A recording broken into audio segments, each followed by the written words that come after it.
電視，香港良心。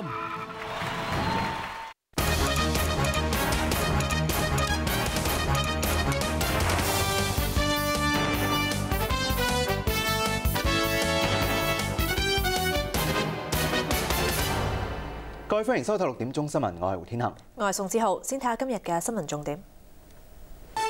立法會要求兩電押後2個月加電費，中電加價嘅理據繼續受到質疑。漁護署巡查晒全港30個雞場，並冇發現異常。汕頭海門鎮民眾繼續示威，武警發射多枚催淚彈驅散。詳細嘅新聞內容。立法會經濟發展事務委員會通過冇約束力嘅動議，要求兩電押後加電費2個月，而要求引用特權法向政府索取兩電詳盡財務資料嘅動議就被否決。環境局局長邱騰華就質疑中電加價嘅理據，話中電今年嘅營運開支比以往所有嘅年份都高，出年再高超過1成，中電有空間調低電費加幅。陳婉容報導。動議呢。立法會經濟發展事務委員會召開特別會議，通過反對中電同港燈嘅加價建議。會議亦都通過議員陳鑑林提出要求兩電押後加價2個月嘅冇約束力動議。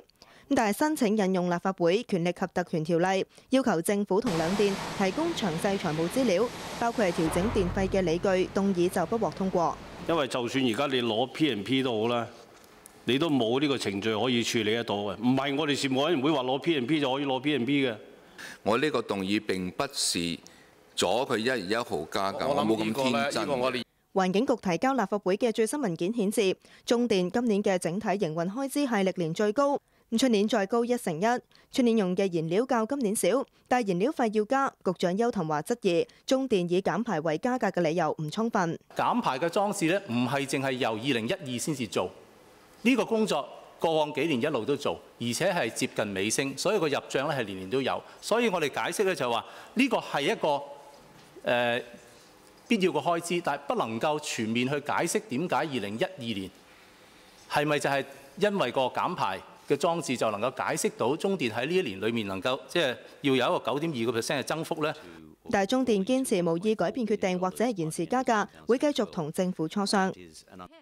有立法會議員就批評政府把關不力。就算你點質疑，點樣唔同意中電啲數呢？你係不能夠不批許嗰個電費，或者倒翻轉應該咁講，根本佢唔需要你批佢嘅電費嘅加幅嘅嚇。咁所以呢，你根本係漏咗招喺呢方面，你根本你成日話把關嚇，最緊要個關你冇把嘅。代表商界嘅議員亦都話，兩電取消高用量客戶折扣，之前冇諮詢業界，批評係賺到盡。亞洲電視記者陳婉容報導。日前發現有雞隻感染禽流感死亡，暫停活雞供應3個星期。漁護署巡視全港30個雞場，全部嘅雞隻並冇異常。部門收集900個活家禽嘅樣本，全部對流感呈陰性反應。而為咗加強追蹤染病雞隻嘅源頭，政府構思喺批發市場引入死亡雞隻登記制度。羅文哲報導。當局星期3喺長沙灣家禽批發市場銷毀咗近2萬隻家禽，期間抽取咗180個樣本，全部對流感呈陰性反應。明年即係2012年嘅1月12日之前呢，漁護署呢亦會繼續咧係巡查本地所有嘅雞場2次，亦都會繼續會抽取樣本作禽流感嘅測試。我哋喺目前嚟講呢，係喺食安心呢檢查嘅冰鮮雞嘅樣本呢，係一共有150個，亦都係全部都滿意嘅。食物及衛生局局長周一嶽表示，會改善追查死雞來源嘅程序。漁護署現時嘅初步嘅構思呢，係喺食環署家禽批發市場呢，係建立收集死雞來源嘅資料嘅制度，亦都規定呢批發商喺發現死雞之時呢，係必須向批發市場當值，即係我哋有24小時當值嘅。當值嘅漁護署嘅人員呢係呈報，而處方嘅人員呢會代為記錄呢個雞隻嘅來源同埋佢相關嘅資料。佢又指，現時海關同食環署會加強巡視，打擊非法走私活家禽。業界支持政府嘅改善措施，但認為執行嘅時候有一定困難。即係當然啦，比起以往啊，應該係進步咗。以往人哋掉落去咧，佢都唔知邊個㗎。好似依家嗰隻死雞究竟係邊個，佢都唔知。但係咧，即係咁樣係咪就可以話解決到嗰個問題咧？呢啲就我哋諗下，就應該係都唔係最佳嘅辦法。業界希望當局推出新安排嘅時候，應該徵詢佢哋嘅意見。亞洲電視記者樂文哲報導。上個星期六喺天水圍檢走嘅雀渠證實感染 H5N1。漁護署話，今個月17號喺天水圍裘錦洲中學發現同埋檢走一隻雀渠嘅屍體，經過多項測試之後，證實對 H5N1 病毒測試呈陽性反應。漁護署提醒市民注意衛生，避免接觸野生雀鳥或者係活家禽。跟住關注一下廣東汕頭海門鎮嘅群眾抗議持續，防暴警察再次施放催淚彈驅散示威群眾。施樂秋喺汕頭海門報導。武警連續發射幾枚催淚彈，驅散逐步逼近嘅示威者。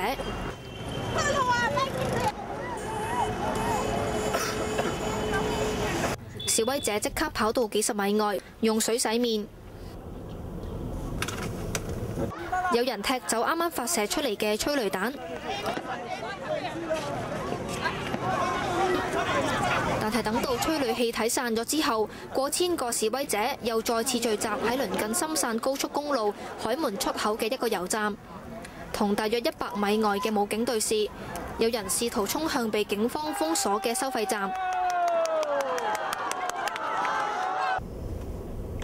喺收費站外同埋高速公路上面停泊咗幾十部警車，大批武警駐守，拉起封鎖線。武警喺附近巡邏，一度派出多名相信係便衣警察混入人群入面。但係聚集嘅示威者越嚟越多，佢哋話不滿當局日前以武力驅散示威嘅民眾。他們打人民，所以他們這些人就要用磚頭打他們嘛。為咗避免被催淚彈嘅白煙攻到啦，好多民眾都有備而嚟，佢哋好多都戴咗口罩，咁用水整濕咗毛巾揞住口鼻。佢哋又手持標語，高叫口號，要求釋放多名相信係被拘捕嘅示威村民，又要求政府停止喺鎮上面興建第2間燃煤發電廠嘅計劃，保障居民健康。佢哋連日嚟發起遊行示威，直至到日前官方立場軟化。新華社報道，汕頭市環保局承諾要經過海門居民同意之後，先至會起電廠。但係示威者始終唔相信當局最終會放棄起電廠嘅計劃。他只是說延遲建設，延遲的意思就是還要降嘛，對不對？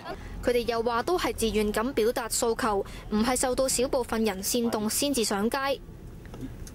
亞洲電視記者施樂秋喺汕頭海門報導。我哋記者施樂秋而家仲喺海門鎮群眾示威嘅現場嗰度㗎。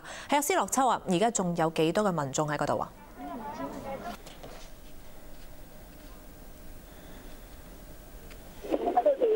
係啊，但係咧，其實佢哋大概喺4-5個字之前啦，佢哋就揾咗幾個代表啦，走去同警方嗰邊嘅相信係談判㗎。咁而最新消息就係咧，雙方嘅談判啦係成功咗。咁咧，我哋問過啲民眾啊，咁佢哋就話咧，警方咧要求佢哋咧唔好再喺呢度聚集同埋示威，咁要佢哋翻去屋企。咁咧亦都叫佢哋咧揾一啲咧之前被拘留嘅人啦，佢哋嘅家屬嚟到呢度，咁就話表示咧話佢哋會今晚就會放人㗎。